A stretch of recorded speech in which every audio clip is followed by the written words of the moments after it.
Thank you, Superintendent Jenkins. My name is Bruce Westerman, and I serve as the chairman of the House Natural Resources Committee, and I represent the 4th District of Arkansas. I'm grateful to be joined by the representative for the entire state of Wyoming, who probably needs no introduction, Ms. Harriet Hageman, and I want to thank her for inviting us to her district. We're also joined by several of our bipartisan colleagues on the Natural Resources Committee, and actually a couple of them are stuck in traffic and will join us as we get going more. But and one of those is Amada Radawagan from American Samoa. We also have a member who is going to be here, Jeff Crank from Colorado, whose flight got canceled last night. We have Teresa Ledger Fernandez from New Mexico. Miss Emily, I'm not sure she got canceled too. And Susie Lee from Nevada, who's also on her way. We're also joined by one of our colleagues that's not on the committee, Representative Troy Downing from Montana.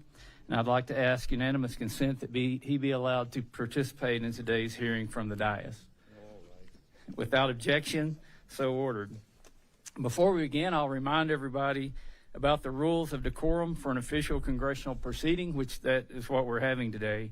I ask that there not be any kind of disruption regarding the testimony given here today. It is important that we respect the rules of the committee and of the House and to allow the members and the public to hear our proceedings.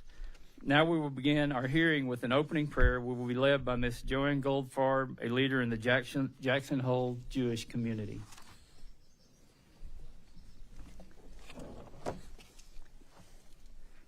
And then after the prayer, we will have a pledge.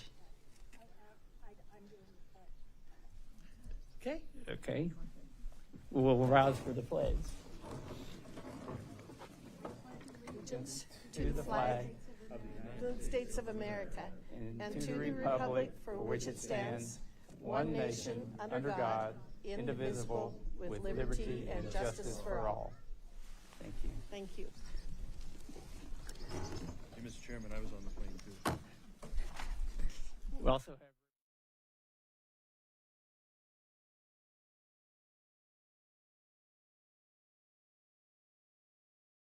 I now will recognize the ranking member designee, Representative Ledger Fernandez, for any opening statement she would like to make.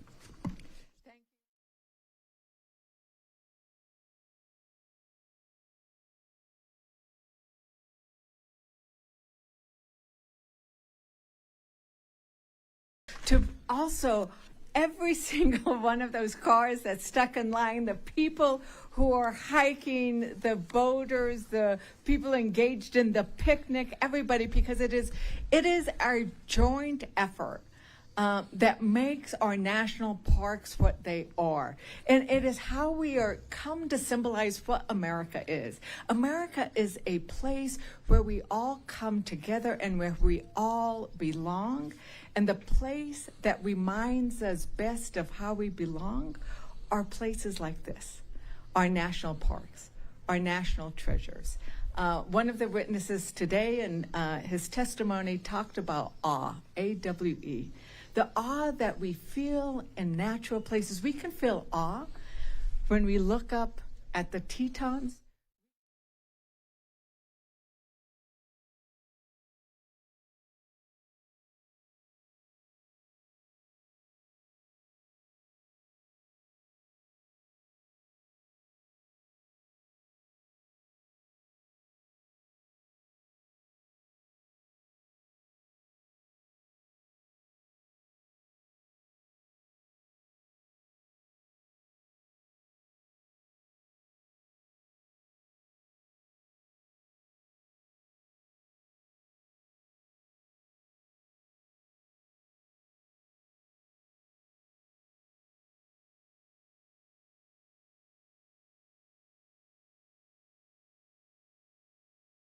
Feel awe.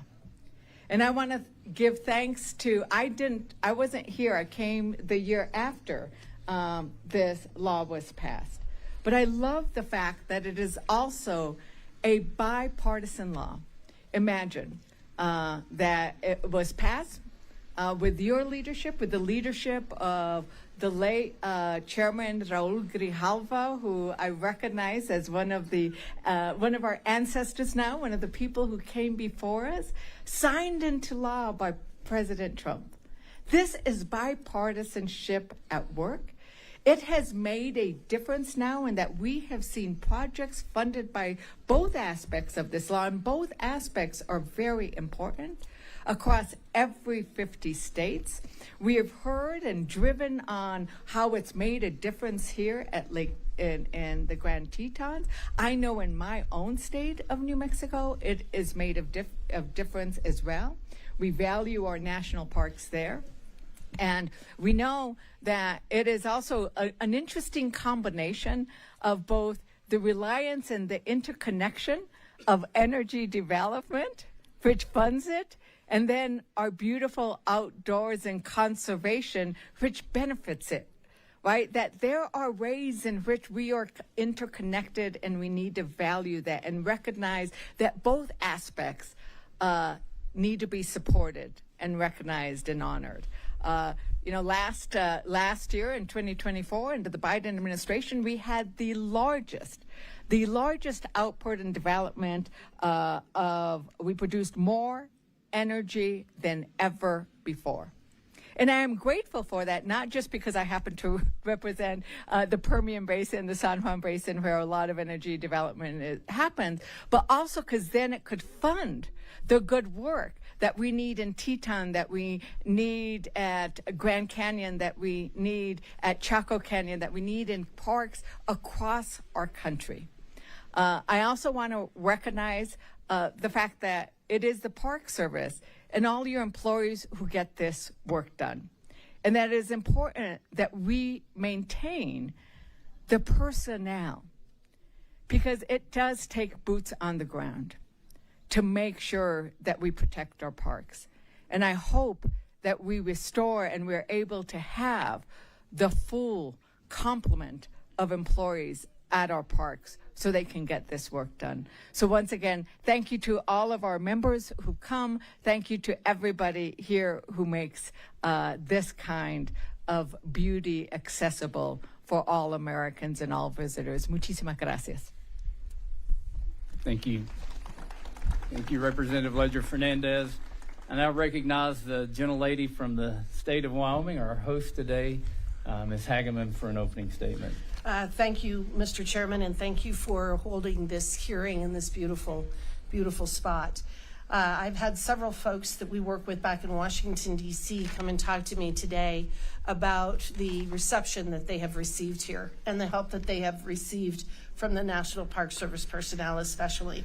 I want to make sure that I reiterate what they said, which is this is one of the very best groups they've ever had the opportunity to work with. And I know that logistically it's not easy to do what they have done, what you have done in terms of bringing all of this accoutrement here to the Jackson, set it up with this incredible backdrop that we couldn't paint and couldn't photograph to have the same kind of experience.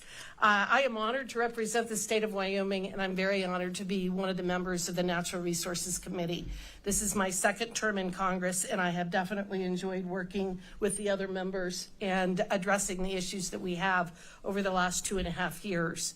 The Great American Outdoors Act, or GAOA, established the Mandatory Legacy Restoration Fund, which received $1.9 billion annually from fiscal year 2021 to fiscal year 2025, $9.5 billion in total for deferred maintenance needs of the National Park Service, Fish and Wildlife Service, Forest Service, BLM, and BIE. The National Park Service received $1.33 billion, or 70% of the overall funds annually. Instead of focusing narrowly on maintenance, however, I believe that the next iteration of GAOA should concentrate on projects that modernize our parks, enhance public access, improve infrastructure, and create new outdoor recreation opportunities. In light of the $10 billion increase in the National Park Service's deferred maintenance backlog over the past several years, Congress must enact reforms to ensure transparency, increase accountability, and wisely steward taxpayer dollars.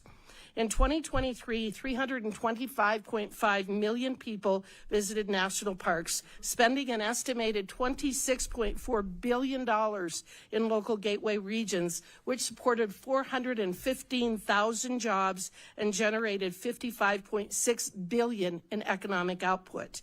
In 2024, more than 3.6 million people visited Grand Teton, spending an estimated $1.74 billion in Teton County, Wyoming. Tourism in Teton County that year supported approximately 8,480 jobs and generated $103.8 million in sales tax revenue. This morning I was reading the metrics for what has occurred so far this year, and it appears that 2025 is going to be another banner year for tourism in this part of the country. For fiscal year 24, Grand Teton had an estimated $343 million in deferred maintenance and repairs, plus $14 million of annual routine maintenance needs, while the park's infrastructure assets included 414 miles of trails, 33 campgrounds, and 151 miles of paved roads. To date, Grand Teton received $77.8 million in GAOA funding for 4 projects, addressing maintenance on the Moose Wilson Road, rehabilitating cabins, replacing wastewater systems, and addressing safety issues at various buildings. Using a combination of GAOA funds, recreation fees, and general appropriation funding, Grand Teton also has 13 planned infrastructure projects totaling $33.1 million, which would enhance visitor experience by improving cabins and several trails. I do believe, however, that there is reform needed. There are significant concerns that the GAOA funds were not appropriately distributed between transportation and non-transportation projects. The statute requires 65% for non-transportation, but that did not adequately address some of our smaller parks and the needs that they have. And it disproportionately prioritized urban cities over our rural crown jewels such as the Grand Teton and Yellowstone National Park. For example, of the 10 largest projects funded under the GAOA from fiscal year 21 to 24, only 2 projects conspicuously located in Washington, D.C. and San Francisco, California, were unrelated to transportation or replacing wastewater systems. In other words, I think that it's time for a new iteration of the GAOA, and again, focusing on things such as visitor experience and making sure that we have the access that we need so that we can improve the access and the experience for all people who visit these absolutely beautiful places. Thank you to all of our witnesses for being here. Thank you for all of the other folks who have come to listen to what we're doing. It's exciting to be back in Wyoming, to bring my friends from all around the country. We appreciate your attention to all of this, and we look forward to the questions. Thank you, Representative Hageman. I now recognize myself for an opening statement. Good job. Thank you. It is an honor to be here today beneath the soaring Grand Tetons to hold this hearing on a very important subject. And as Ms. Ledger Fernandez said, this is a bipartisan issue, and it's on improving and reauthorizing the Great American Outdoors Act, which as we traveled into the park this morning, we saw some of the benefits of that with the entries, the roadway. We did a quick walk down by Jenny Lake and saw some of the beautiful landscape architecture that's been done. I commented to the Park Service that, you know, if you look back in the history of our country, if you look at the buildings in Washington, D.C., the people who came before us didn't halfway do things. They did it right. And what was done here was done right. And the American public expects that, and they deserve that. And if we're going to interface with these beautiful federal lands, I don't think we have any option but to do it the best that it can be done. And it all comes back to the experience of interacting with our parks, with our federal lands. You know, GAOA, it's not just the Park Service, the Forest Service, Fish and Wildlife, BLM, and others benefit from this funding. And we want to do things right. We want to do it where it's lasting. You know, we're trying to address a huge maintenance backlog. And the best way to address maintenance backlogs is to build things that are going to last for a long time. And, you know, our national parks conserve the richness of America's landscapes. whether from Alaska's icy fords and Utah's Red Rock Canyons to California's towering giant sequoias and the misty peaks of Tennessee's Great Smoky Mountains, from Wyoming's roaring thermal geysers to the thermal hot springs in my home state of Arkansas.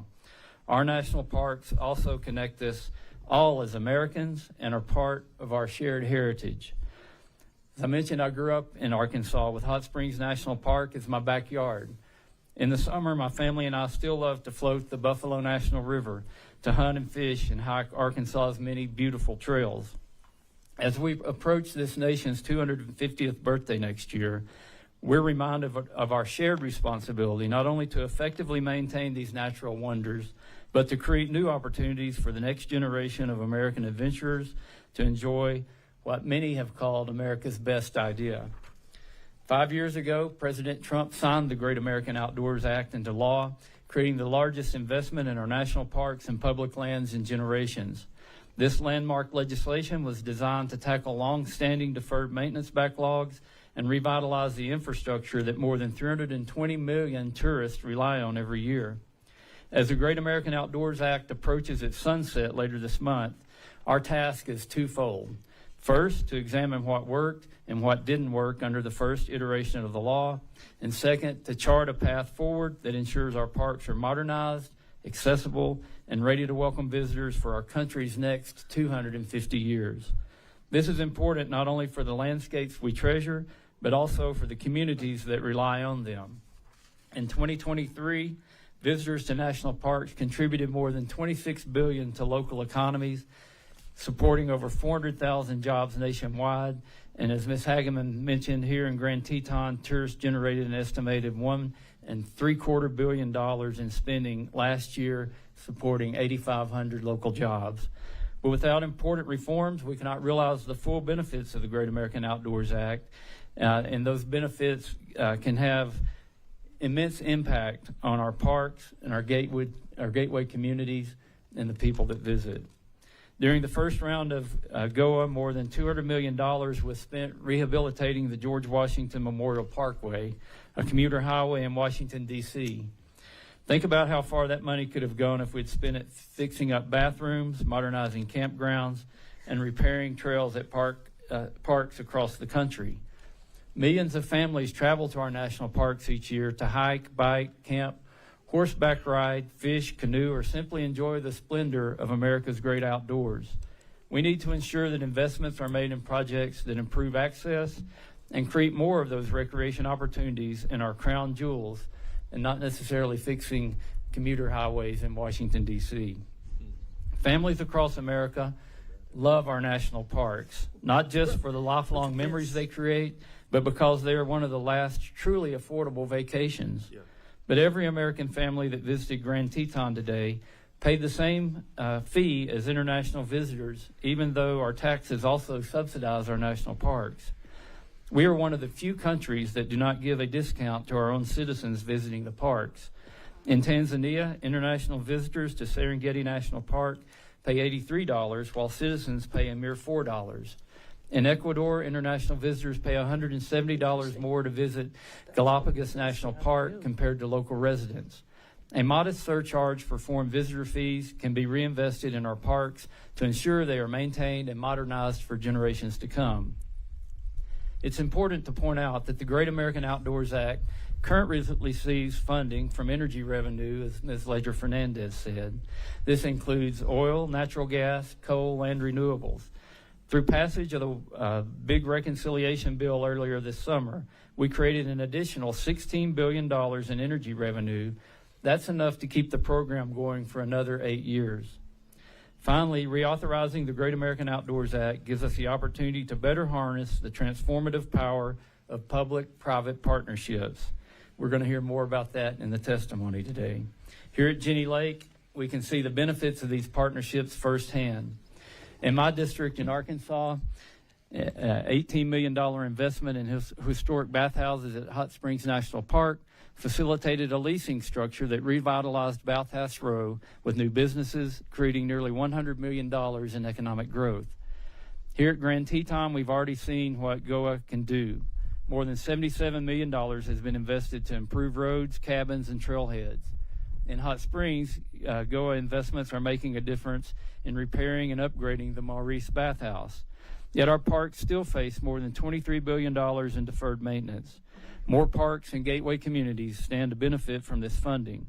Clearly, our job is not finished, and we cannot afford to let this moment pass. Together, we can restore and revitalize our national parks, ensuring access to inspire the next generation of American greatness. Before I yield back, I want to take a moment to thank each of our witnesses for taking time out of your busy schedules to lend your expertise on these important topics. And, there's thousands of people we could have testifying at this, and you're here today speaking on behalf of yourself, but on behalf of all the parks across the country. So thank you for what you're doing. Your insights are incredibly valuable to us, and we look forward to hearing your testimony. With that being said, we'll now move on to our panel of witnesses. Let me remind the witnesses that under committee rules, you must limit your oral statement to 5 minutes, but your entire statement will appear in the hearing record.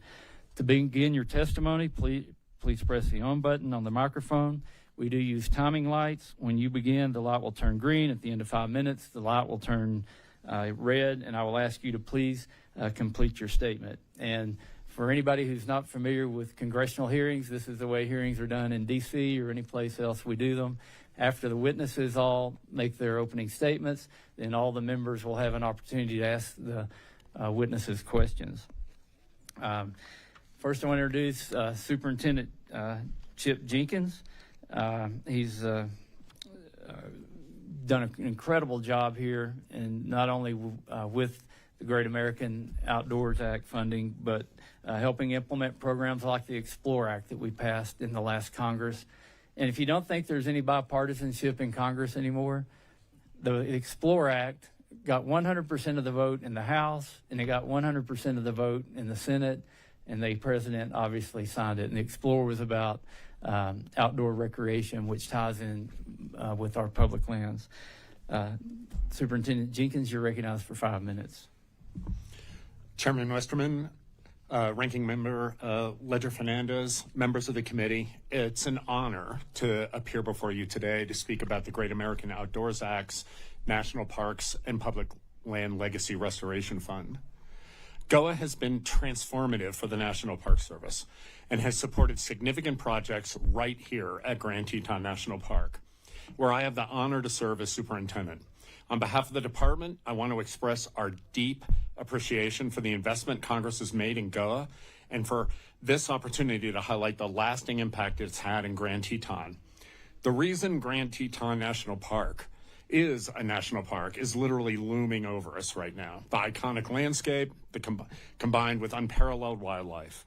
The park welcomes close to 4 million visitors annually, and this year we're on track to have our second busiest year on record. GOA has been critical in helping us to support these visitors by enabling us to address maintenance repairs long overdue. With Legacy Restoration Fund support, we have been able to replace the failing lift station at Coulter Bay, which was originally built in 1969 and serves nearly 2 million people annually. The replacement provides safe, reliable operations after years of system strain and outages. It also protects the water quality of Jackson Lake and the Snake River. Through GOA, we're also able to improve visitor access at the Granite Canyon entrance, the Granite Trailhead, and upgrade equestrian facilities at Poker Flats to better serve riders and outfitters. These are more than just construction projects. For our visitors, they are investments that protect visitor safety, preserve resources, and ensure that future generations can enjoy Grand Teton as we do today. In short, these efforts make an incredible difference for the folks who visit Grand Teton every year. Despite these successes at Grand Teton, our deferred maintenance backlog and infrastructure needs remain significant across the entire NPS. Our infrastructure is not always adequate for current visitation, let alone for increasing visitation. GOA's Legacy Restoration Fund has allowed us to plan and execute large, complex projects that we would not otherwise complete with our regular base funding. Looking ahead, Here at Grand Teton, Coulter Bay is well positioned for any future priority deferred maintenance projects.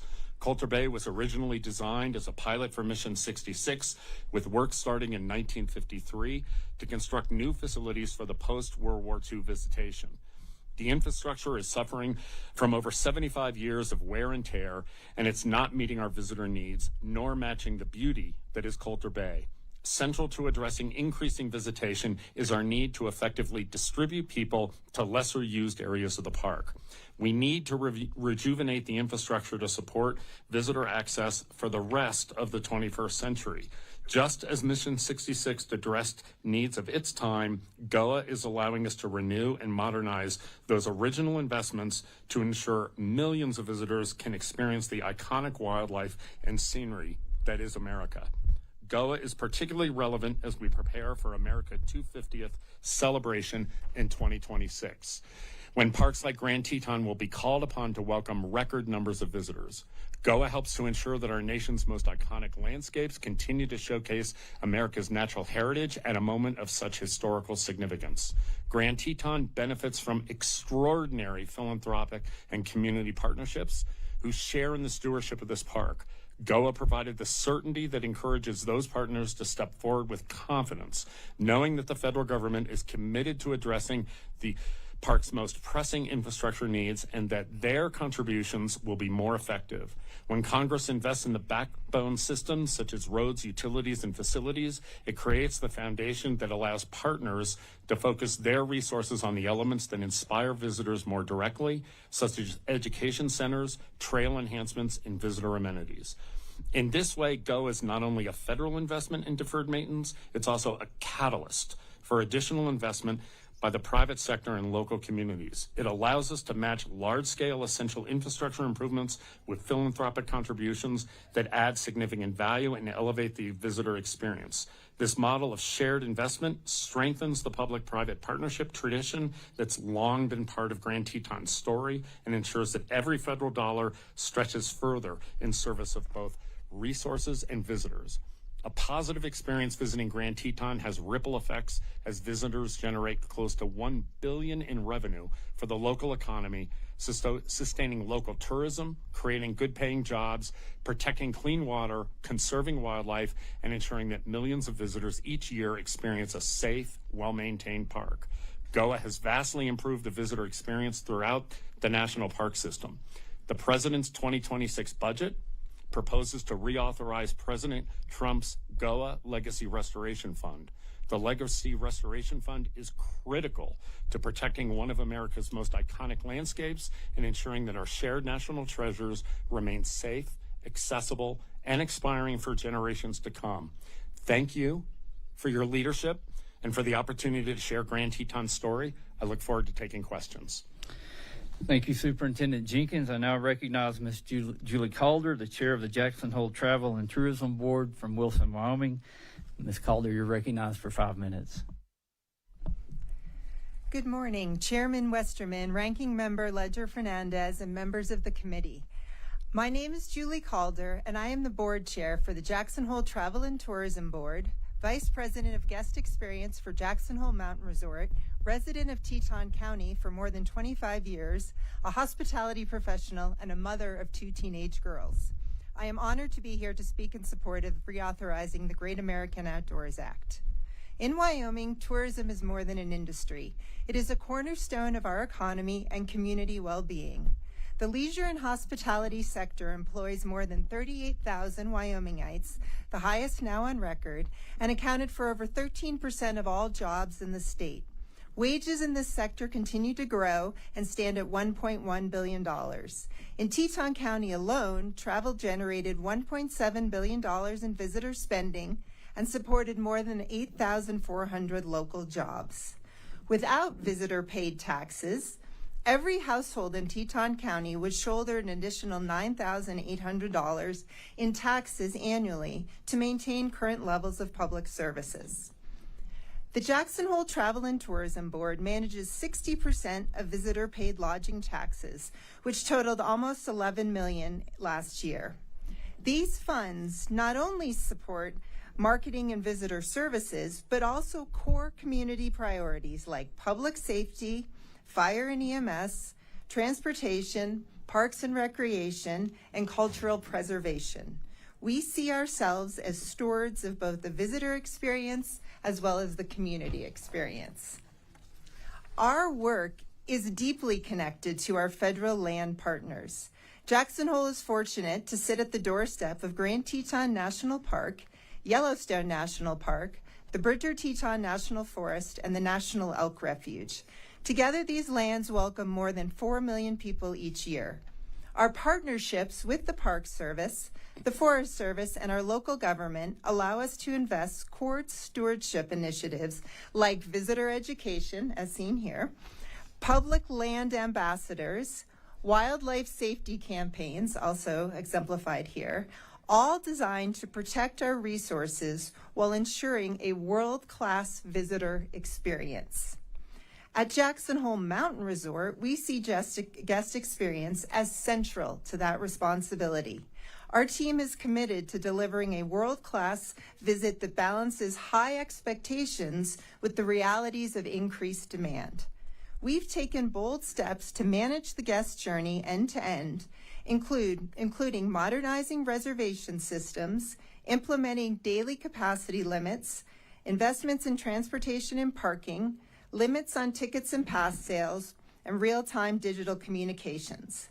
These efforts ensure that service, safety, and enjoyment remain paramount even as visitation grows. JHMR works closely with partners from Grand Teton National Park and under a lease with the Bridger Teton National Forest to the Travel and Tourism Board, Chamber of Commerce, and local hospitality industry to create a seamless destination experience. While this process is not always easy or simple, years of collaboration and innovation have positioned us to continue leading with guest experience at the heart of everything we do.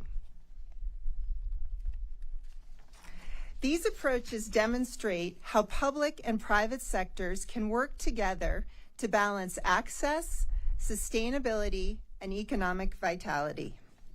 The Great American Outdoors Act has been essential in addressing deferred maintenance needs on our public lands, ensuring safe roads, maintained trails, and functioning facilities that residents and visitors alike rely on. But the need remains great. Continued funding is vital to sustain the recreation-based economy, to protect the extraordinary natural and cultural resources that draw millions of visitors and support the communities like ours that serve as gateways to these places. People do not travel from across the globe to see something ordinary.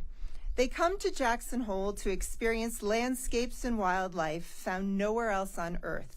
The sight of a moose wading in the Snake River, the sound of a bugling elk in autumn, the view of the Tetons rising dramatically above the valley floor, just like right here. Even a single animal can inspire worldwide attention. Grizzly 399, who raised multiple litters of cub in the view of park visitors, became a national celebrity and the living symbol of why this ecosystem is so treasured. These experiences are irreplaceable. As a community, we take pride in our role as stewards of this uniqueness, ensuring that it endures for future generations. I urge the committee to renew the Great American Outdoors Act. It's an investment not only in public lands, but in the people, communities, and economies that depend on them. It is an affirmation of our shared responsibility to protect what is most unique and most beautiful and most defining about our country. Thank you. Thank you, Ms. Calder. I now recognize Mr. Taylor Phillips for 5 minutes. You're recognized.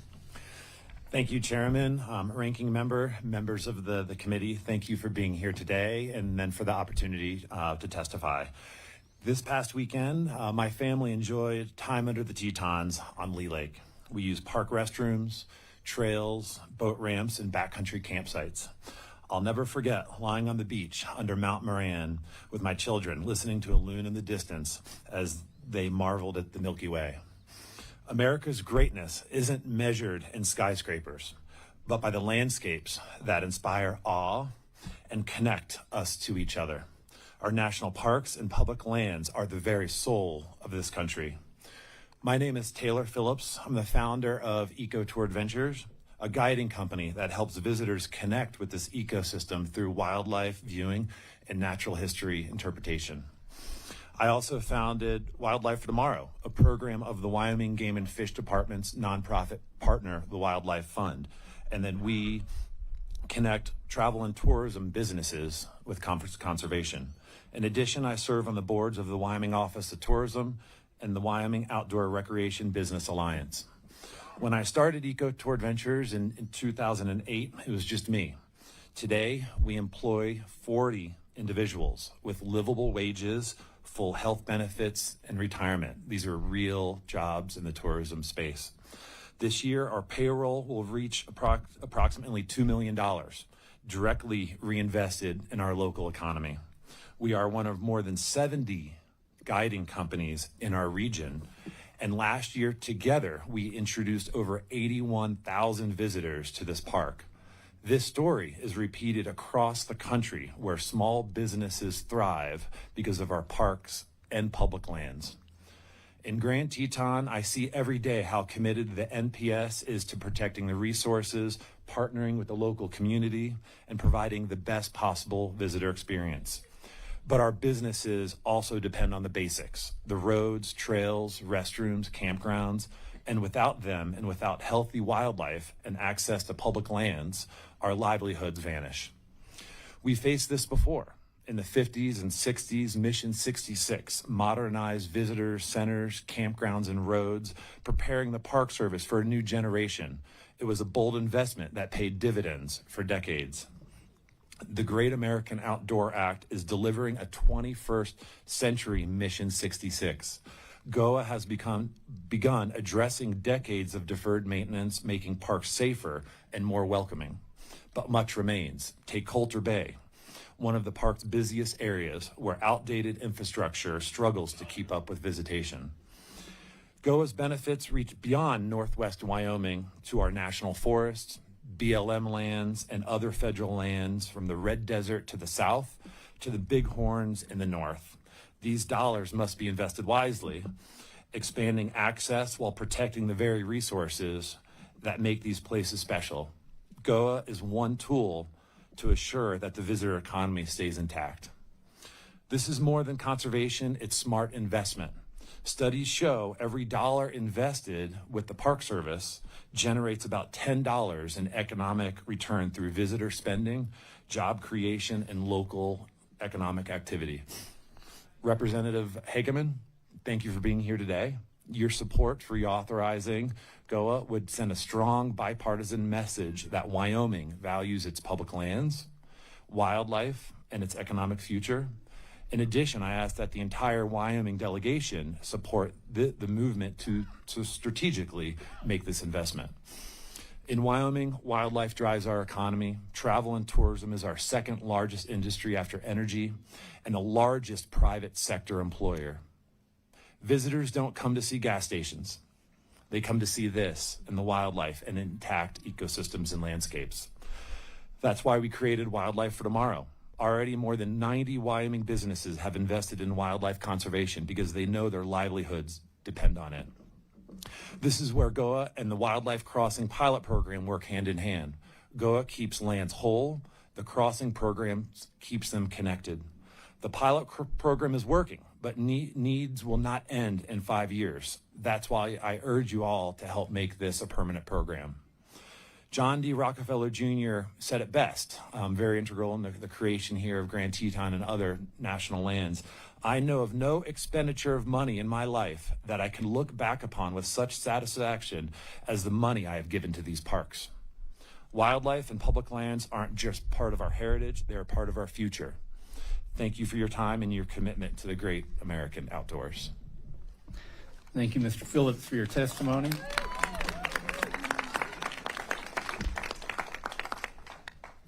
I now recognize Ms. Kristen Bringle, the Senior Vice President of Government Affairs at the National Parks Conservation Association out of Washington, D.C. Ms. Bringle, you're recognized for 5 minutes. Thanks so much, Chairman Westerman and Representative Ledger Fernandez. Thanks for the invitation. The National Parks Conservation Association is the nation's leading advocacy group working to protect and preserve the national park system for future generations. The bipartisan passage of the Great American Outdoors Act was a massive achievement. It has been transformational for both repairing infrastructure in our national parks and public lands, as well as conserving more lands through the Land and Water Conservation Fund. The law permanently funded LWCF with no additional authorization required, allowing LWCF's critical conservation work to continue into the future. But we still have more work to do fixing our parks and public lands, and agree with all of you that we need to extend the Legacy Restoration Fund. It's exciting to join you today to discuss an absolute success of the federal government, thanks to the investment made by Congress and the Trump administration. Our national parks and public lands are getting new, modernized, and durable visitor centers, roads, trails, bridges, water facilities, campgrounds, and much more. When the Great American Outdoors Act passed, we knew it would be a monumental feat to not only fix older infrastructure, but to bring these facilities up to modern standards and ensure that they last longer than previous construction. That's exactly what the Interior Department, U.S. Forest Service, and the National Park Service are doing.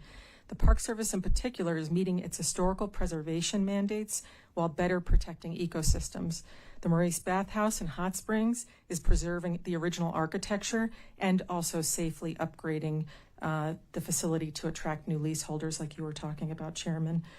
The Yellowstone Bridge that will be replaced is also realigning the river corridor to promote wildlife habitat. These improvements are game changers for historic preservation, visitors, and river ecosystems. This is consistent with other projects around the country where the agencies are thinking long term. If we want to continue to have a world-class national park system, our parks need upgraded infrastructure, communications, and technology that meet the needs of the modern world and the modern visitor. It's important to note the agencies have been addressing the scope, scale, and frequency of catastrophic events like flooding we saw here in Yellowstone, Blue Ridge Parkway, Great Smokies, as well as avalanches, landslides, and fires. They are teaching us the importance of planning for the future, not today. This is also going to cost more than we expected because we shouldn't just repair facilities. We may need to replace them with better alternatives. So far, the Park Service has addressed $4.7 billion in deferred maintenance by improving over 2,300 assets, including more than 400 historic landmarks, 370 roads and bridges, more than 570 miles of trails, and 40 campgrounds and picnic areas. This is a lot of work that's been done so far for the last 5 years. In eastern Montana, we've seen even repairing dams, roads, and other infrastructure, and Bandelier is getting a new underground utility system fixed. With the Great American Outdoors Act Legacy Restoration Fund, many critical projects would be waiting indefinitely to be repaired. Facilities could lose functionality or close, or infrastructure would fail. Because projects big and small are happening, this law is having a positive economic impact in communities, and about 20,000 jobs are created every year. Youth are getting trained in learning skills, and communities can now plan for the future, knowing their neighboring parks are fixed and ready for decades of visitors. This generation, our generation, is leaving an impressive legacy for our kids and grandkids. We are taking care of our collective inheritance, and we are leaving it in better condition for them. We should be proud of the current investment, and we are thrilled to know we are here today to discuss another multi-billion-dollar, multi-year investment. But I also came here to warn you that we won't be able to continue this success without the planners, engineers, compliance officers, budget experts, landscape architects, maintenance staff, carpenters, and so many more Park Service staff who make it possible for the Great American Outdoors Act to fund the work on the ground. The Park Service has lost 24% of its permanent workforce since January. We are losing experts and people who know our parks inside and out. The Denver Service Center is the centralized planning, design, and construction management office for the Park Service. They are critical to executing GAOA projects. They are down 20%, more than 20% of their staff right now since last October. This tremendous loss of staff does not bode well for the next construction season or for the new list of projects under this law. The current hiring freeze gives us no hope these positions could be filled anytime soon. We believe the committee should push to have the administration lift the hiring freeze for the Park Service, reverse the DOI consolidation, and put Park Service staff back in their jobs, and prohibit a reduction in force. The Park Service manages a world-class park system that visitors flock to see this inescapable beauty and to learn about our history. We love our national parks, but they won't be protected and preserved without the dedicated staff who honor and care for them. I'm glad to be here today. We want to work with all of you in this committee to ensure our national parks are well-staffed and with the best stewards in the world, and we build these projects to modern standards for our kids and grandkids to enjoy. Thank you. Thank you, Ms. Bringle. And finally, I'd like to recognize our final witness, Ms. Leslie Matson, the president of the Grand Teton National Park Foundation in Wilson, Wyoming. Ms. Matson, you're recognized for 5 minutes. Thank you. Chairman Westerman, Ranking Member Leger-Fernandez, and members of the committee, thank you for coming to Grand Teton. Your presence here shows your commitment to our national parks. I'm honored to serve as the president of the Grand Teton National Park Foundation. Our organization has partnered with the National Park Service for 27 years and has raised more than $150 million to improve visitor experiences, conserve wildlife and natural resources, preserve cultural heritage, and engage young people in hands-on conservation. You can see that impact right here at Jenny Lake. In 2019, in partnership with the National Park Service, we completed a comprehensive renewal of this area. This was made possible by $15 million in private philanthropy that leveraged $6 million in federal funds. This area was once marked by congestion and confusion. The most commonly asked questions were, where is the lake and where is the bathroom? Together with our partner, we addressed those issues, and the result is a world-class, accessible visitor plaza and a sustainable network of backcountry trails that welcomes millions each year while protecting a popular and beloved place. Jenny Lake is one example among many. Our organization leveraged an $8.5 million congressional appropriation to raise $17 million in private sector gifts to construct the Craig Thomas Discovery and Visitor Center. Our Snake River Gateways project has improved recreational access to the river at hugely popular sites while providing for natural resource protection. We're also advancing projects at Mormon Row and Taggart Lake to improve the visitor experience and ease pressure on iconic and popular areas.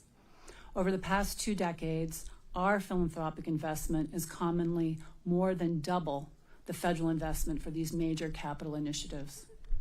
Our supporters are individuals, foundations, and corporations who want to know that their philanthropic support is complementing, not replacing, core federal investment in national parks. They don't see their support as venture startup capital. They see it as a contribution to the commitment our nation has to a park that will soon celebrate its 100th anniversary in 2029. Every project we undertake as a partner has a federal investment. The reauthorization of the Great American Outdoors Act and Legacy Restoration Fund can sharpen this model. First, we can shift from only focusing on the deferred maintenance of the past to also preparing our parks for the future. This means modernizing visitor-facing infrastructure that improves access, education, and resource protection. Second, by allowing flexible matching and the ability to transfer federal matching dollars directly to trusted partners like us, we can contract and deliver quality work in a timely manner. This stretches every dollar. Improving public-private mechanisms for partnership will create more flexibility. Extending the Great American Outdoors Act better aligns with how complex, high-impact projects are planned and delivered. It will provide the predictability needed for federal managers, partners like us, and contractors. I can tell you with great confidence from my 21 years of experience here at Grand Teton that the shared investment you're considering through the reauthorization of the Great American Outdoors Act will provide an outstanding return. That impact will not only economically benefit our community, our state, and our nation, it will also reinfuse a bit of the magic of a visit to a national park. An improved visitor experience facilitates a broad and deep connection to what makes this place so incredible. Those connections in turn inspire Americans to become lifelong park supporters. I respectfully urge the subcommittee to reauthorize the Great American Outdoors Act. The results speak for themselves right here at Jenny Lake and across Grand Teton. Thank you. Thank you, Ms. Matson, and thank you to all the witnesses for your testimony. We'll now move into member questions, and I first recognize the gentlelady from Wyoming, Ms. Hageman, for 5 minutes. Well, thank you. And one of the messages that has come through very loud and clear is the need to make sure that we are considering the future demands and needs of these programs in these national parks and these federal lands. I have historically been a water attorney and dealt with a lot of water issues throughout the state of Wyoming and Nebraska and Colorado. One of the things that I see when I look at our reservoirs, for example, Pathfinder Reservoir, Seminole, Glendo, when you look at these and you realize that they were constructed, some of them 100 years ago. Pathfinder Dam, I believe, closed around 1909, so it's over 100 years. And you think about what they invested in those facilities 100 years ago, and you realize that they really weren't building them for themselves. They were building them for us. And that is exactly the way that we need to look at the programs and the projects for what we're talking about here with GOA. I recognize that. We constantly have to be thinking about what we're going to be doing with our infrastructure to make sure that the next generation and the next generation after that is able to enjoy these incredible resources that we have. Superintendent Jenkins, I want to thank you for your service to the park, to our state, and to the country. And in your testimony, you mentioned the need to rejuvenate the infrastructure to support access for the remainder of the 21st century. Updating GOA to modernize and enhance access to the parks is also a focus of this committee. I think that's been clear with the comments that have been made today. And it is part of the reason that we are here. Based on your experience with GOA funds over the past few years, what recommendations do you have for us? And are there any lessons learned from the field that Washington, D.C. policymakers should know? We are here to learn from you. So please give us what information and advice you have in terms of reauthorizing GOA. Representative Hageman, thank you very much for the question. I appreciate that. I think there are many lessons that could be learned, and I think the National Park Service and the Department of Interior would be very interested in working through the technical assistance steps to be able to provide that feedback as legislation is crafted. A few suggestions. I think that, as Leslie Madsen said, is creating the authorities for us to be able to leverage public-private funds more effectively would enable us to both stretch the federal dollars further, as well as also enable us to move more expeditiously and efficiently to be able to plan and complete projects. Those partnerships are ways that we can be able to help prepare for the future. I think the work that is going on in terms of exploring how to streamline our contracting processes and procurement processes would greatly benefit folks in the field to be able to implement projects more quickly. Those are two key areas, but I know that my compatriots elsewhere in the field have an abundance of ideas, and through the technical assistance program, we can would like to surface those. Well, my office and yours has worked well together over the last 2.5 years, and I would greatly appreciate it if you would provide that information to us so that we have a written document and we can go through and prioritize the ideas that you have. Ms. Calder, I'm going to turn to you. As you know, in Wyoming, we say that tourism is one of our 3 legacy industries alongside energy and agriculture. And the work your organization and the business community does definitely drives that point home. In your testimony, you mentioned steps your organization has taken to manage the guest journey end to end, and this includes modernization efforts. As part of a GOA reauthorization effort, we are considering reforms to make it stronger and build from lessons that we have learned over the last 5 years. I'm going to ask for your recommendations as well. What modernization efforts could federal partners pursue to pair with the modernization efforts the tourism and business sector are implementing? Thank you, Representative Hagerman. It's a great question, and it's something that we've learned both through the Travel and Tourism Board and through our partnerships with federal agencies as well as local hospitality organizations. I think it's important to remember as we look to the future that the visitor doesn't know who owns what. They are looking at an all-encompassing experience, and I think one of the areas that tourism has struggled, and I would encourage, is investment in technology, for planning ahead, for platforms, for reservations, and perhaps even managing capacities. This has become a standard in many areas of tourism. The guest is familiar with this type of management. Additionally, I think there are different things we can do to ensure that when the guest arrives, they have information, modern digital communications, as you saw on the boards there. At the Travel and Tourism Board, we not only encourage visitation and welcome visitors, but we want to make sure visitors understand what it's like to be here in our ecosystem, whether it's how far to stay from away from wildlife, whether it's to make sure to put out your campfire. That's another thing to learn that we could bring into the modern era. Additionally, some of the ambassador programs we've been able to fund through the Travel and Tourism Boards has been really supplemental in supporting the experience guests have, whether they're people at campsites or in dispersed areas in the national forests. We've been able to have boots on the ground for people to really communicate directly with visitors, and this is really important for how they act and the impressions they get when they visit. But I think the needs are great. The amount of funds we have has been really instrumental in mitigating visitor impacts as well, whether it's through public transportation, whether it's through finding creative solutions for parking, as you all saw this morning. That's definitely a challenge the Park Service and the businesses locally are facing. As we see increased demand for visitors to come to these magnificent places, we're going to have to think about how they're getting there and how we can best ensure they have a world-class experience when they arrive. Thank you very much for that information. I yield back. Gentlelady yields back. I now recognize the gentlelady from New Mexico, Ms. Ledger Fernandez, for 5 minutes. Thank you, Mr. Chairman, and thank to each of you for your testimony. It was all wonderful. I loved reading it in preparation for this. Ms. Brengel, you mentioned, and I said about how important it is for there to actually be people to carry out the work to make sure that everything that all of you described happens, right?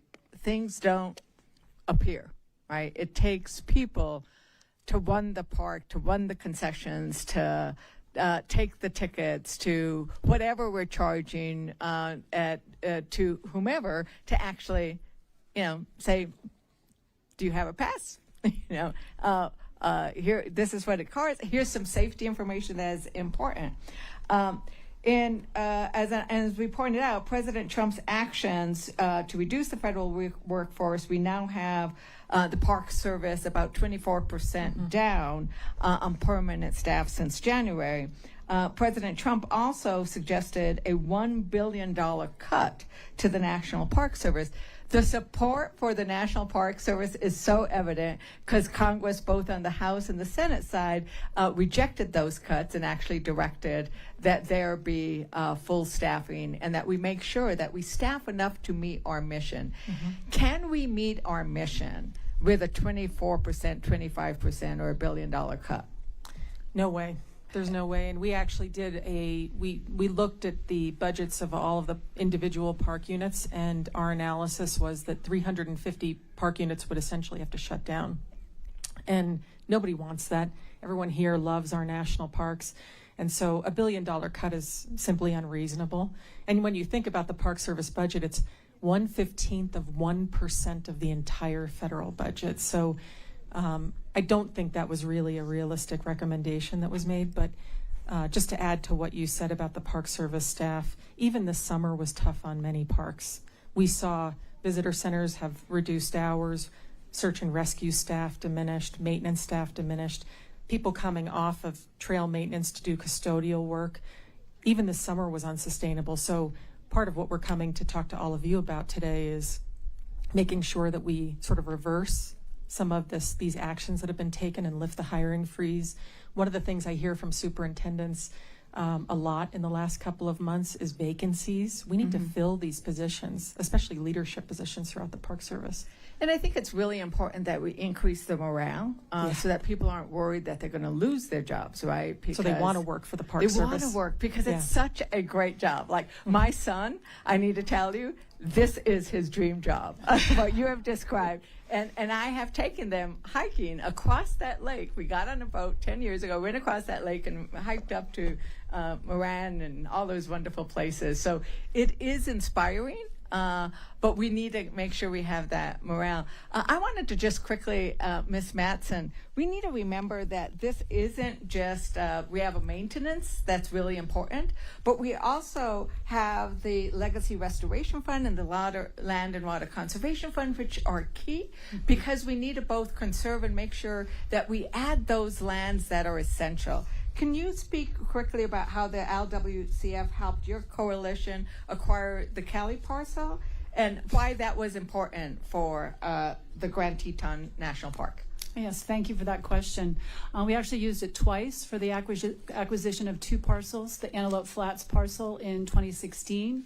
So that was a $46 million purchase from the state of Wyoming for a piece of state land here in Grand Teton, $23 million from Land Waters Conservation Fund, and $23 million that we raised as an organization. And then late last calendar year, we purchased the Kelly parcel, or the Park Service purchased the Kelly parcel. It was appraised for $62.5 million. The federal government brought forward that amount from LWCF for that purchase, but the deal we made with the state of Wyoming was to pay $100 million. So we raised the $40 million to complete that purchase. So those were very key funds to add over 1,200 acres to Grand Teton. Thank you. And Mr. Phillips, I'm going to run out of time, and the chairman is going to say you ran out of time. I really want to thank you for focusing on the fact that wildlife, this area, it's huge for small business. Can you just quickly say why that is so important, that these are small businesses that are thriving? 100%. Yeah, Representative. Thank you for that question. Undoubtedly, wildlife drives tourism. Along with these protected public lands, and that's something to be conscious about. As we move forward. Top migration, top scientists in this ecosystem, like they are scared. They are telling me, and conservation groups and the Park Service, that in the next 5 to 10 years, like the wildlife as we see it now, like will not exist unless drastic measures are taken. And these are from professors, doctorates that like they study these, they commit their life to this. So I encourage, everyone here today and all your colleagues, like to remember that. And if we don't have the wildlife resource, like visitation will not be as it is. And there are studies to document that. Happy to bring those to your attention. Thank you. I now yield, but before I do, Mr. Chairman, I'd like unanimous consent to enter into the record the New York Times article, Trump shrank staffing of national parks, see how many are struggling. Without objection. Thank you. So ordered. Gentlelady's time's expired. The chair now recognizes the gentleman from California, Representative Doug LaMalfa, for 5 minutes. Thank you, Mr. Chairman and colleagues, and for everybody to gather here today. This is an amazing place to hold a committee hearing. Sure beats being back in D.C., and I'm sure the travel for you is a lot better too. So I'm excited that we want to take the bill in a direction that's going to promote efficiency on that. And as we've been struggling with in recent years, a $2 trillion annual deficit. There's in the federal budget. We've got to be looking at every measure. So that's why in this new administration, this new era, we've been looking at everything. And so difficult decisions, but it's also exciting that in the bill we passed recently, the whether you want to call it the Big Beautiful Bill or the Budget Reconciliation Act, as was mentioned earlier by my colleagues, $16 billion in new revenue from energy that can go directly towards this cause here. And so that'll make up for a lot of things. So what I'm always looking for, you can't always control how much income you get, but you can sure do things to try and control costs. And the cost of doing business for our parks or for any aspect of society, but in this case, parks today, when you want to do projects, where you want to get something done, it can often require a lengthy NEPA process. And we had a good ride up here with Superintendent Jenkins. Chip, thank you for some information you imparted with us. And I know he's really thinking about this because we're talking about roads and, you know, should you do a permanent superhighway or should you fix what you have and, you know, look what you can do in the future with longer term with that money. So if you're able to get those projects done a lot more efficiently, and I harken back to things we struggle with in our forest system as well. If you need to change a pipe under a road, a culvert, it requires a NEPA process.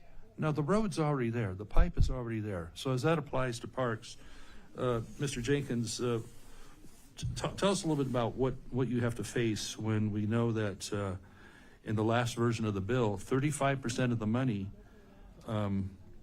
especially in fiscal year 2023, went to planning and compliance.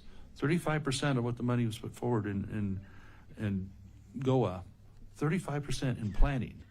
And so what do you think about that? What's that look like on the ground for you here, sir? Representative Lamalfa, thank you for your question. I think we, as a superintendent, the National Park Service and the Department of Interior, I think we share your concerns and interested in working with the committee and Congress in terms of exploring options in order to be able to improve our efficiency and effectiveness for doing the planning and compliance functions.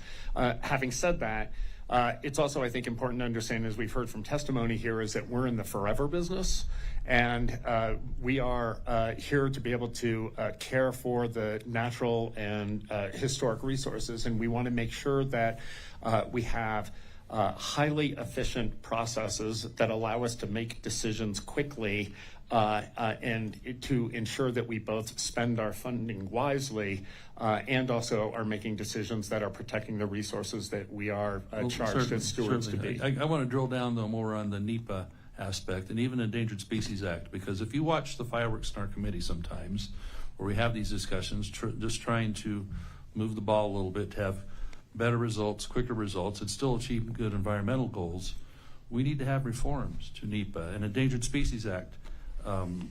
We have some issues there that are causing us not to be able to do things that would normally be helpful in managing our forests and make them more fire preventative, you know. So, but also in this conversation about renewing the bill, we do need to have the dollars that we are getting have a little more equitable spread. As we talked about earlier, the DC Beltway project that absorbed a bunch of park money, that doesn't have, that's not correct. And then a project in my home state of San Francisco, Mrs. Pelosi's old district, it received more money in that one project than 44 other states got in their entirety, around $200 million. And so we've got our job to do on this in here in improving how the bill is implemented. Ms. Mattson, NEPA requirements, what are you seeing on that on the philanthropic side? You're trying to use private funds to match? Are you seeing these overhead costs blowing up what you're trying to do as well? Thank you for the question, sir. Really, the NEPA process is on the Park Service side of the project. So when we put a project together, such as the one we're going to tour later today, we work together to determine the project timeline based on construction, based on the weather in Jackson Hole with a short amount of time. So really, that's always on the side of the Park Service. So that is not something that is impacting. No, but you see your dollars perhaps, do you? I'll ask you, do you see your dollars being bled off on very time-consuming and costly planning that should, especially when you're talking existing infrastructure, it's being improved or upgraded.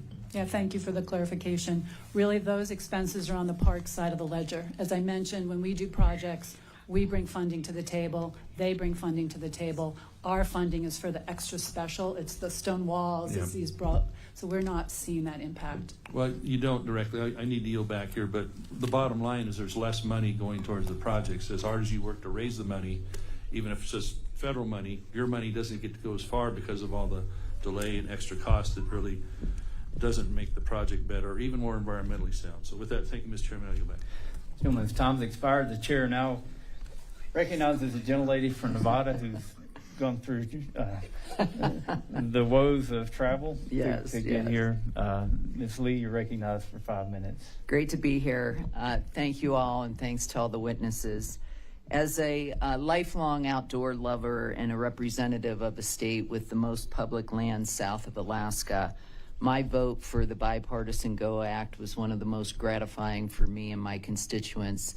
And the Explore Act runs a close second to that. And although I'm from Nevada, I consider Jackson my second home. And in fact, it has been my family's second home for over 25 years. Whether it's daily hikes or bikes in the Red Rock Canyon in Nevada, or countless days paddling rivers and lakes, hiking and biking and skiing these incredible mountains, I can tell you that this member of Congress remains committed to preserving our great American treasures. And I'd like to thank the incredible park rangers and the team here at Grand Teton for your incredible continued work and for hosting us this morning. And I'm very hopeful that our committee is inspired by today's events and will reauthorize and strengthen the Legacy Restoration Fund to get serious about tackling the interior's maintenance backlog and to ensure that our nation's public lands can be experienced and enjoyed by all for years to come. Superintendent Jenkins, as I noted on the outset, I have long enjoyed biking in the Grand Teton National Park. And last July, I sent a letter commending the piloting of an alternate bike route along the Moose Wilson Road, utilizing the existing levee access to the Rockefeller Preserve. I've traveled that road for years, as have many, and am very familiar with the safety challenges that this narrow and often busy road presents. In my letter, I encouraged the park to transition this pilot into a permanent seasonal option for cyclists, and I believe that solutions like this to improve active, eco-friendly transportation in the Moose Wilson corridor serve as a good example of thoughtful steps that can be taken to enhance the visitor experience while continuing to protect wildlife and park resources. Can you tell me how the project's coming along, and are we any closer to transitioning to a more permanent solution? Representative Lee, thank you for the question. And you're right. Biking in Grand Teton is a great way to experience the park. My wife and I are out enjoying the bike paths multiple times a week, just like you are. The pilot bike program, which we have run for 2 years, we're evaluating the results of that to see about what we want to do in terms of going forward with that. We see that the GOA-funded Moose Wilson Road improvements have significantly improved bike access on the Moose Wilson Road, both enabling more people to use it as well as also making it safer. We're going to continue to be exploring how we can support existing biking as well as expanding biking in the park. I'll just also point out that our highest priority is actually to see about connecting a bike path to the Grovant campground along the Grovant Road. We are, which is the largest campground in the park.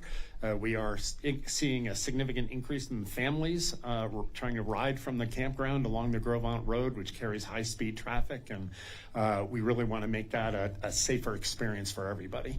Thank you. Thank you. Each year, millions of people visit these lands, 6.4 at Lake Mead in Nevada, 3.6 here. And currently, we have several RF projects in the works, water infrastructure like Culture Bay, wastewater improvements. These aren't the most exciting projects, but they're essential for visitors and staff. Ms. Brangle, I wanted to ask you, you and your colleagues have been closely monitoring the Department of Interior's implementation of these and other legacy fund projects. How well and how effectively has DOI been able to get these projects to completion? And what challenges do the reductions in workforce present for this work to continue? These are great questions. Remember when the bill passed through Congress, we were deep in COVID. And so the Park Service had to deal with supply chain issues and to get the shovel-ready projects moving while having to start the compliance process for the new projects. And so right now, according to the Park Service and the DOI report that was issued a month ago, 30% of the projects are at completion or near completion, which is pretty amazing after 5 years. So compliments to the Interior Department and the Park Service for moving quickly and efficiently and still doing the compliance while getting these projects up and running. We're worried, especially with the Denver Service Center having reduced staff and will continue to have reduced staff, that we're not going to be able to fill the vacancies there in order to continue to move projects effectively and efficiently. So that's why we think a good complement to this legislation and extending the Great American Outdoors Act would be to lift the hiring freeze for the Park Service as well, so they can have the staff to move this along. Absolutely. In your written testimony, the 2-page list of the actions that have really disrupted not only your staff, your current staff, but the ability to attract new staff is really quite incredible. Thank you. Thanks. Gentlelady's time has expired. The chair now recognizes the gentleman from Montana for 5 minutes. Mr. Downing, you're recognized. Well, thank you, Mr. Chairman, for holding this hearing. Thank you to my colleagues for allowing me to wave onto your committee. And also thank you, Representative Hegeman, for opening your beautiful home state to us. This is an amazing setting for doing this. I was blessed. I was allowed to raise my kids just outside of Yellowstone Park and experiencing that wildlife identification and tracking, the hiking, the swimming, the camping, all of that stuff. And now they're all adults. It's a little bit different now, but I got to say, and I shouldn't do this plug, but I'm very excited about it. This spring, I'm going to be a first-time grandfather, and I'm looking forward to having the vicarious thrill of introducing another child to one of our national treasures. So really excited about that. Our national parks are more than beautiful landscapes, as I've told you my own experiences. But they're also engines for local economies, they're classrooms, they're havens for wildlife. And last year, Grand Teton welcomed over 3.6 million visitors.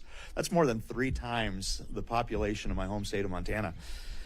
And that generated nearly $1.3 billion in local spending and supported over 8,400 jobs. The Great American Outdoors Act has helped address deferred maintenance, but as we approach our nation's 250th birthday, Congress has a chance to reauthorize and reform GOA to modernize our parks, improve access, and create new recreation opportunities. And I'm going to start with Superintendent Jenkins. The Grand Teton National Park currently has a $343 million deferred maintenance backlog. If GOA funding were flexible enough to focus on modernization and visitor experience rather than just roads and wastewater systems, what projects would you prioritize? In addition to the list that you have, the 3 areas that we would really focus on as you've heard, is actually Coulter Bay. And we would see about doing a wholesale rejuvenation of Coulter Bay to restore that as one of the primary destinations in Grand Teton.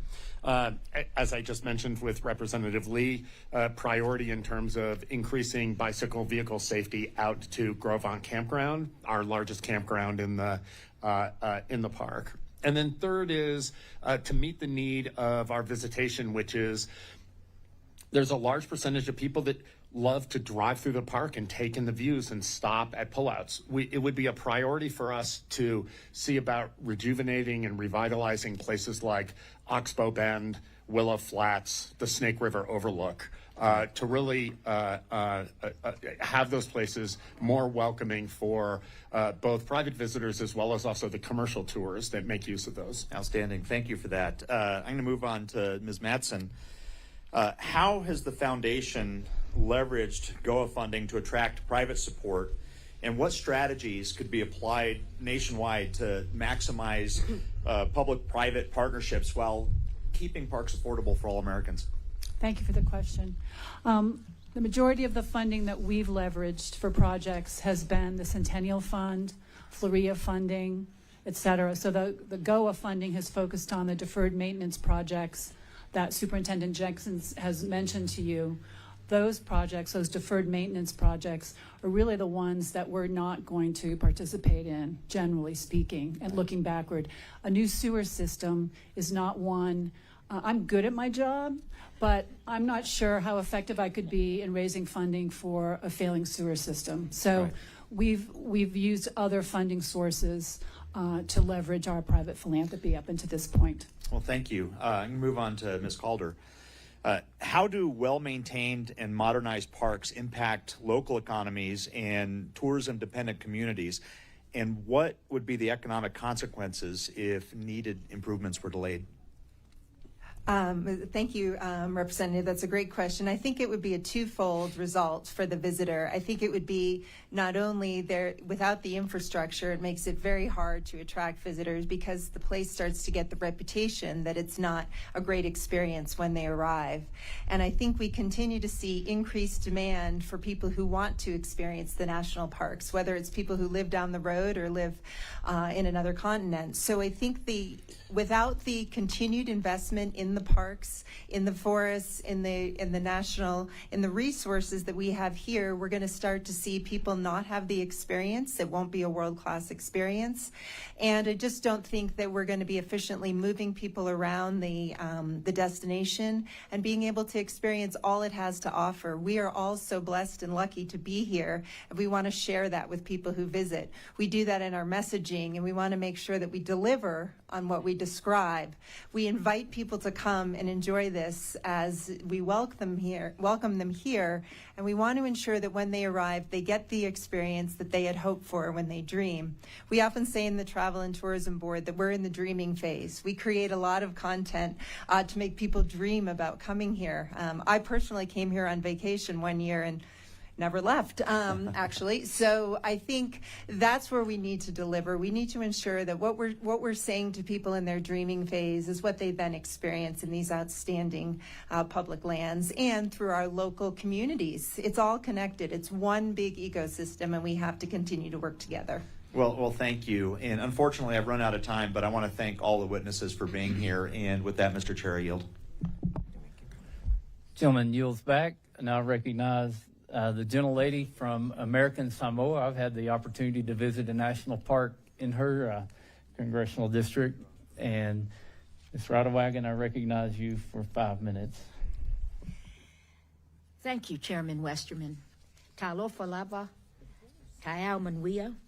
Thank you, Chairwoman Hageman, for hosting us in your beautiful district. And thank you to all of our witnesses, and a special thank you to Superintendent Jenkins and Grand Teton National Park for providing the venue for your hospitality. I had the privilege of serving on this committee when we passed the Great American Outdoors Act. The GOA made a new national commitment to the wonderful natural spaces that make up this country, attracting visitors to every state and territory. 5 years later, just in time for our nation's 250th birthday, we have an opportunity to reflect on the successes of the GOA and to evaluate how to improve on this law for reauthorization. And my questions are for anyone on the panel who wishes to answer. While the GOA made great headway into tackling the maintenance backlog of our national parks, it has become apparent that the scope was narrower than it could have been. Some of this has been covered in your testimonies, but how did our original focus on deferred maintenance miss the forest for the trees? That is to say, what impact has the focus on deferred maintenance had on routine maintenance or other improvement projects? And do you find that such projects received less attention or manpower focus in the pursuit of GOA funding for deferred maintenance? Superintendent. I saw all the heads turn towards me. Representative, thank you for your question. All I can speak for is here at Grand Teton, and the answer for that is that we were very, very appreciative of GOA. It enabled us to do projects in a way that we would not otherwise have been able to have done. We would have, for example, the improvements on the Moose Wilson Road corridor, creating the granite entrance station, the equestrian trailhead, adding entrance lanes. All of those would have been parsed up into 6 or 8 projects that would have been done over 10 or 12 years. And so it would have been more expensive, taken longer, and been more disruptive to visitors and residents.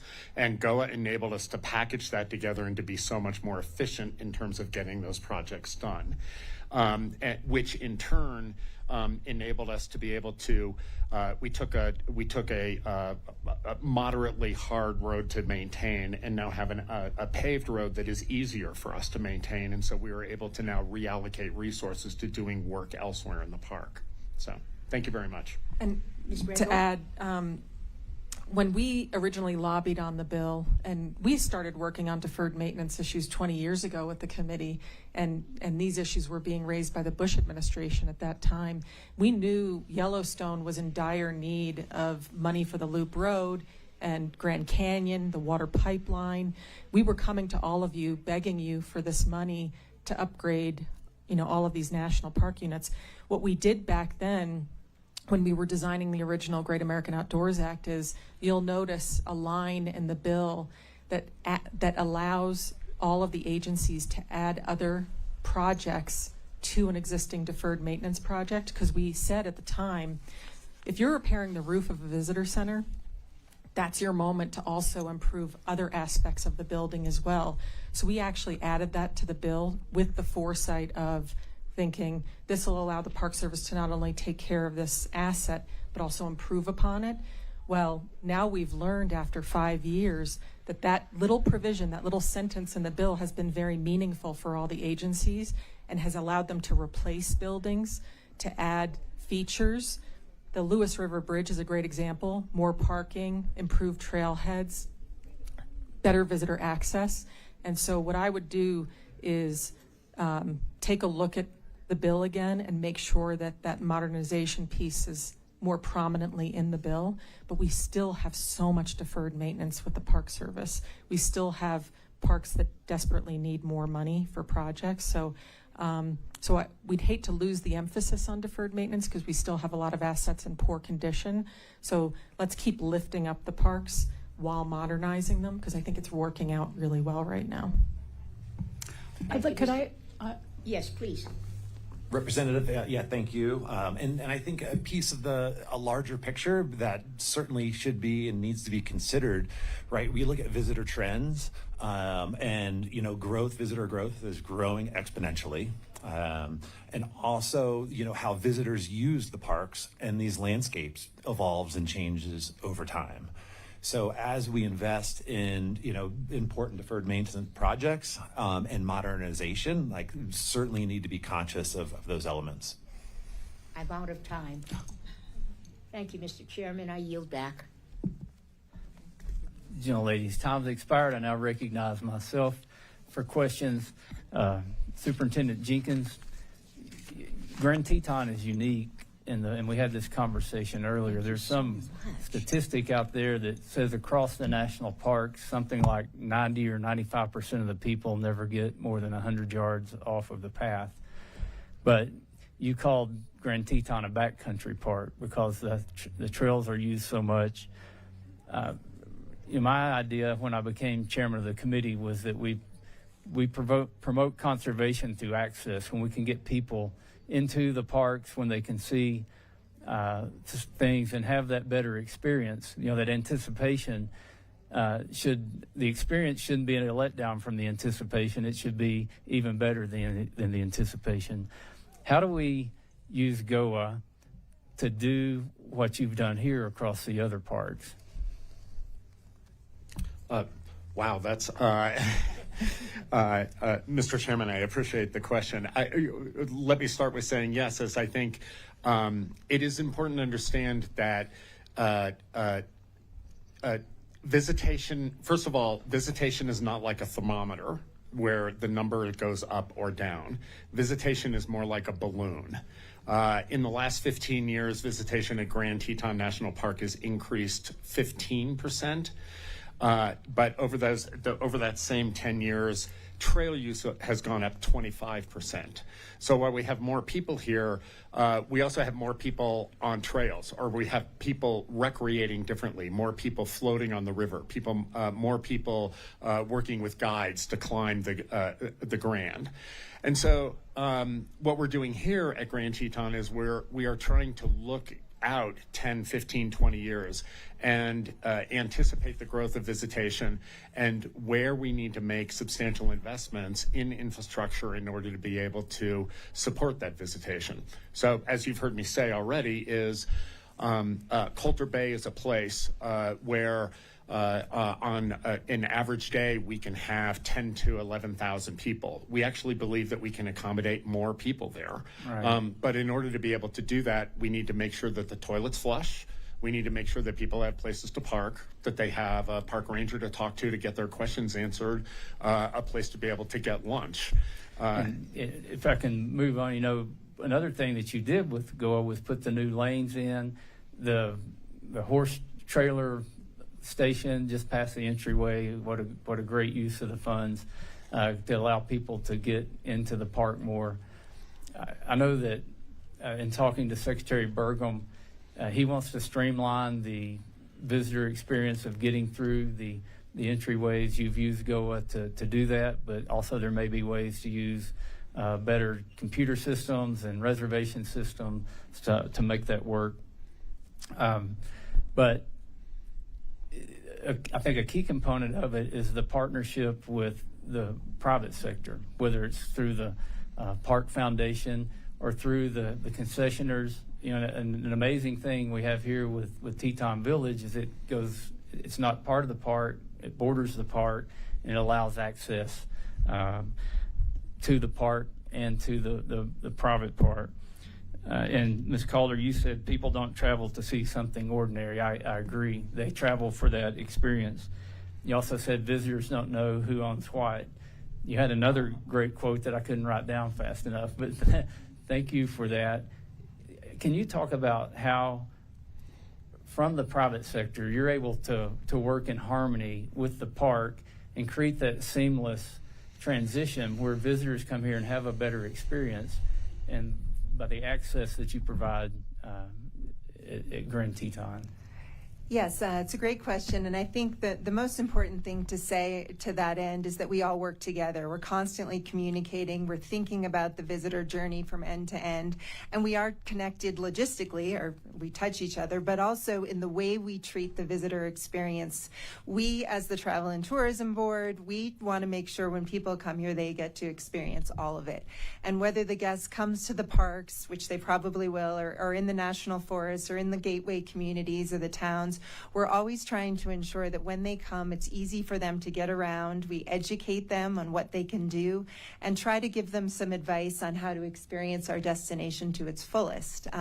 They don't know when one thing ends and the other begins, so it's really important that we are always sharing that information so they can experience the whole destination, because that's what will truly be extraordinary. And Mr. Phillips, you're in the business of enhancing people's experience when they come to the park. This may be self-explanatory, but when the Park Service uses GOA to improve the facilities, how does that help you in your small business, which you said without access, our opportunities vanish? How important is it for you to be able to work with the park and for them to have good facilities so that you can enhance the experience when visitors get here? Chairman, thank you for that question. It is so crucial that that our guests are comfortable on the programs, they're enjoying themselves. For example, we look at the Moose Wilson corridor, which was funded by AGOA, and that historically that was a dirt road. And I remember after a long day driving with guests from Yellowstone, 260 miles round trip, and to have that last 10 miles, potholes, washboards, narrow roads, not a lasting impression we want to leave with our guests. So just 100%. The infrastructure improvements benefits the guest experience, and it makes for happy customers. They're going to come back. They're going to visit additional national parks. We know these national parks good for our wellness, mental health wellness, fresh air. So that's it. Thank you. Now, my time has expired as well, but as being chairman, I get to turn the clock off. But I'm turning it off for one purpose, and that's to allow each of you to tell us something that we may not have asked that you want to tell the committee. And we'll start with Ms. Matson and just work down the table. Thank you very much. One thing I wanted to just add in regards to the funding to help with the deferred maintenance, Superintendent Jenkins and Ms. Bringell talked about new buildings, et cetera. When we were involved with the construction of the Craig Thomas Discovery and Visitor Center, it was led by the late Senator Craig Thomas, and hearing about deferred maintenance at that time, we determined that we should raise an extra $2 million that we have in a capital reserve fund for that building, because we were concerned that that beautiful building would fall into disrepair.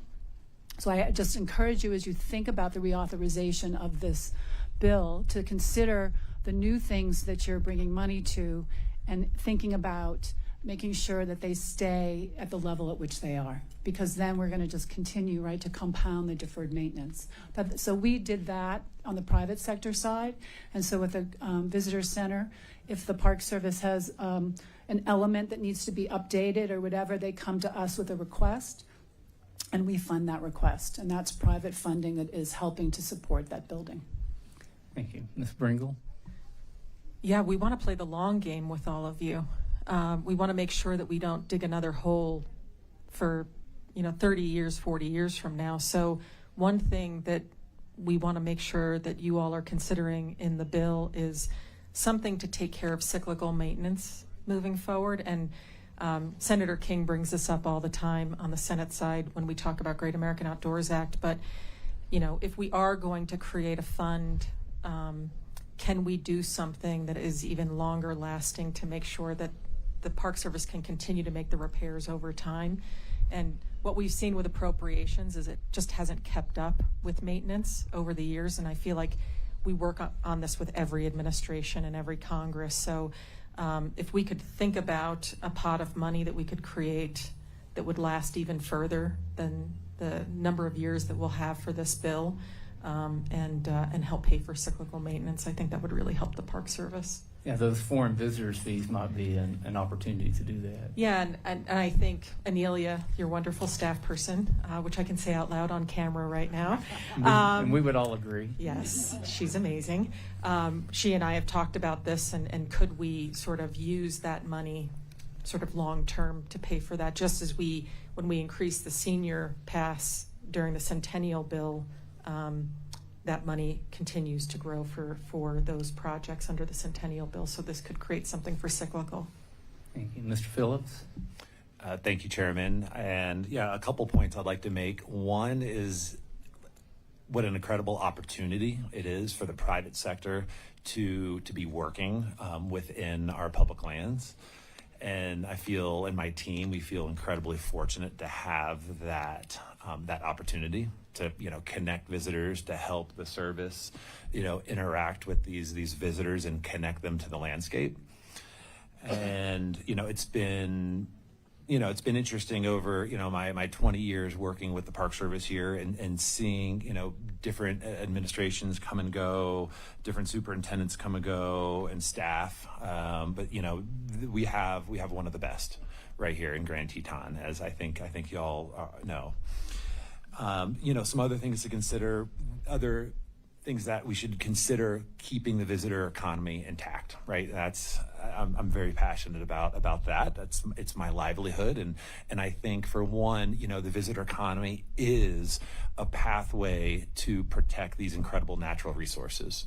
And the visitor economy does, chip in to some degree. Hunters and anglers have done an incredible amount of conservation work over the past 100 years, plus 100 years. Right now where we are at with, the visitors visiting parks, exploring the wildlife, protected public lands, I really feel that there's an incredible opportunity to the visitor economy to do much more to promote the conservation of what they're coming to enjoy. We also need to consider, properly staffed parks.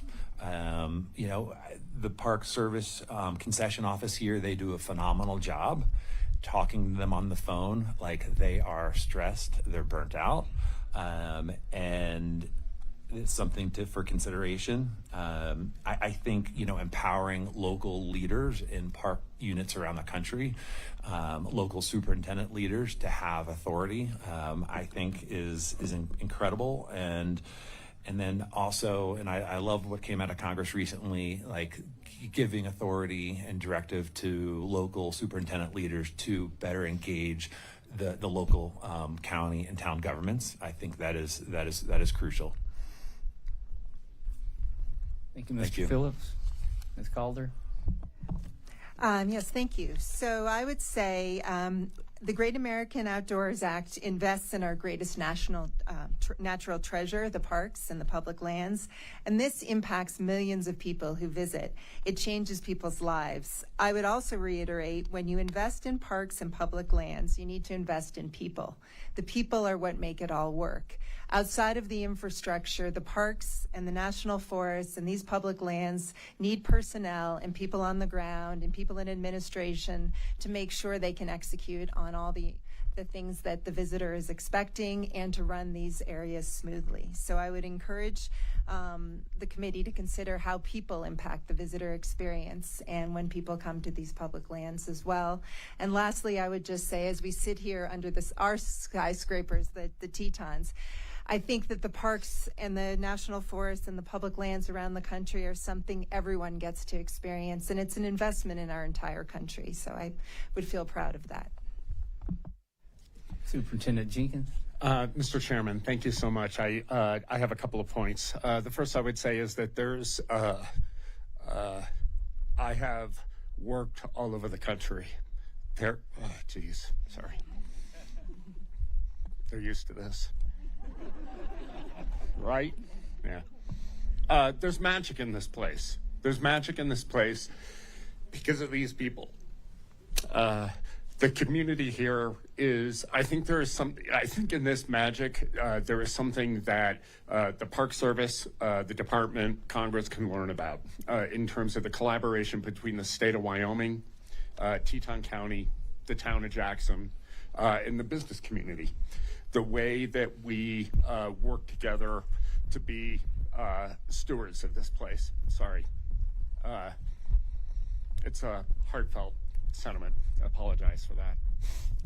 Having said that, I also just really express my appreciation to you, Mr. Chairman, as well as the entire committee for taking the President's budget proposal to consider the reauthorization of Mr. Trump's GOA Legacy Restoration Fund. It would make a tremendous difference. Thank you. Thank you, Superintendent, and no reason to apologize. Thank you again for your passion and for Park Service employees all across the country. Do have a letter here from the Teton County Board of Commissioners, which I know some of them are here today. And in this letter, it says, sound management of these public lands protects a thriving ecosystem with high-quality wildlife and fish habitat, clean water, and abundant opportunities for outdoor recreation. These assets provide the foundation of our local economic prosperity, our community character, and our quality of life. We strongly support reauthorizing the Great American Outdoors Act, and without objection, I submit this to the record. So ordered. Again, I want to thank all the witnesses for their valuable testimony, and thank you to the members who traveled here. Some of them struggled more than others to get here, and we even lost a few that had planned to be here. But thank you for your effort to come out for this important bipartisan hearing. Members of the committee may have some additional questions for our witnesses, and we'd ask that the witnesses respond to these questions in writing. Under Committee Rule 3, members of the committee must submit questions to the committee clerk by 5 p.m. on Wednesday, September 10th, 2025. The hearing record will be held open for 10 business days for these responses.